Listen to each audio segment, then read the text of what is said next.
Mexico's Attorney General says he can prove what happened to 43 students who disappeared in the southern state of Guerrero in September.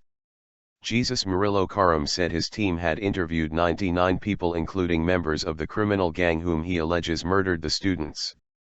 His comments come a day after relatives of the students marched in Mexico City. They demanded government action and concrete proof of what had happened. 4 months after they disppeared. Mr. Murillo Karam insisted that the students were killed by a criminal gang and their bodies burnt at a rubbish dump, an explanation which has been rejected by the relatives of the disappeared. He said his team had 39 confessions from police and from members of the criminal gang. Correspondents say it is the first time Mr. Murillo Karam has declared all of the students dead. The remains of only one student have been identified so far after badly burnt bones were sent to a laboratory in Austria for DNA analysis. The laboratory said it was impossible to identify any others because of the bad condition of the remains. Key witness. Mr. Murillo said his information was based on 386 declarations from interviewees, 16 police raids and 2 reconstructions.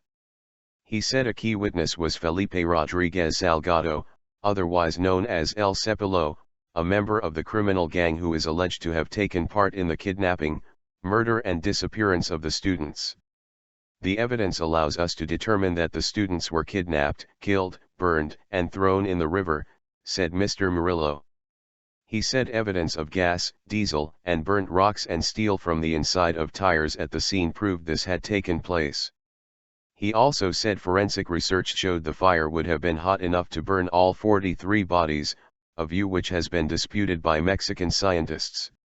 Months ago, shortly after the disappearances, Mr. Murillo said based on interviews with members of the criminal gang involved in the murder, that the fire had burned all night and during the following days.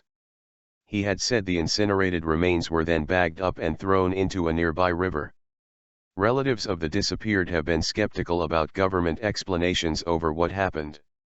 They maintain the military based in Iguala would have known about the arrival of the students in the town and what happened to them.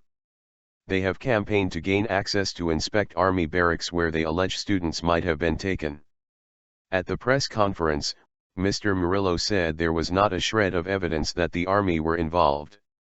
Alexander Mora is the only student to have been identified so far, after his remains were taken for DNA tests at a forensic center in Austria. He was in his first year of studies at the Rural Teacher Training College in Ayotzinapa, a college with a tradition of left-wing political activism.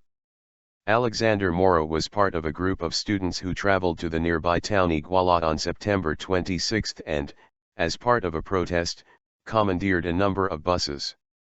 On their way back to their college, the students were intercepted by police allegedly on the orders of the local mayor.